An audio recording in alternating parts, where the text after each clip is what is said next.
جیسا کہ حدیث سے ہمیں پتہ چلتا ہے کہ آپ صلی اللہ علیہ وسلم نے فرمایا آنکھوں کا بھی زنا ہوتا ہے. اور آنکھوں کا زنا کیا ہے؟ آنکھوں سے بے حیائی کے سین دیکھنا، خواہ تصویریں ہوں یا لائیو ہوں یا اسکرین پر ہوں یا کسی بھی طریقے سے پرنٹڈ میٹر ہو، تو نیکڈ تصویریں اور ایسے سین دیکھنا جو ہے یہ بھی زنا میں شامل ہو جاتا ہے، لیکن آنکھوں کا زنا. اسی طرح کانوں کا بھی زنا ہے، یعنی ایسی گفتگو سننا کہ جس سے ایسے جذبات اور خیالات پیدا ہوں. پھر اسی طرح زبان کا زنا بتایا گیا، فحاشی کی بات چیت کرنا. ہاتھ کا زنا، ہاتھ سے کسی ایسی چیز کو پکڑنا. پاؤں کا زنا، ایسے راستوں پہ چل کے جانا. دل کا زنا، یعنی آپ صلی اللہ علیہ وسلم نے دل کا زنا بھی بتایا، کیونکہ اس آیت میں آیا نا ما ظہر منہا وما بطن، ظاہری بھی اور چھپے بھی.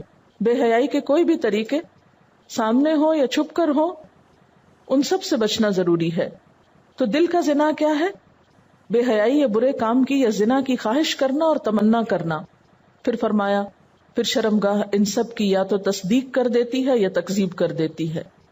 حضرت عائشہ رضی اللہ تعالی عنہا فرماتی ہیں کہ آپ صلی اللہ علیہ وسلم نے فرمایا اللہ کو سب سے زیادہ غیرت اس بات پہ آتی ہے جب وہ اپنے کسی بندے یا بندی کو زنا کرتے دیکھتا ہے.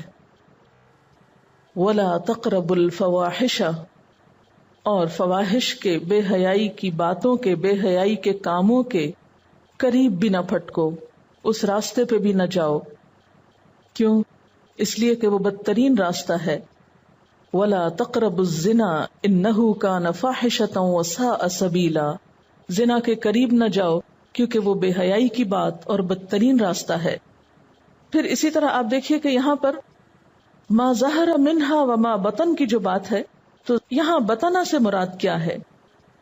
باطنی فواحش سے مراد وہ گناہ ہیں جو نمبر 1 یا تو چھپ کر کیے جائیں، یعنی کھلی بدکاری کے علاوہ چھپ کر برے کام کرنا، بے حیائی کے کام کرنا، یعنی لوگوں کے سامنے تو انتہائی نیک شریف نظر آنا لیکن تنہائی میں برے کام کرنا.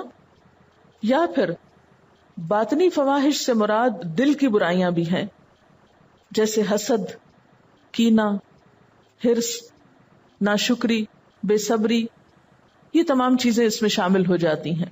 اسی وجہ سے ہم دیکھتے ہیں کہ اسلام میں مردوں اور عورتوں کے باہم تعلقات میں بہت سی حدود اور پابندیاں رکھی گئیں تاکہ کسی بڑی برائی تک پہنچنے سے پہلے ہی رکاوٹ ڈال دی جائے.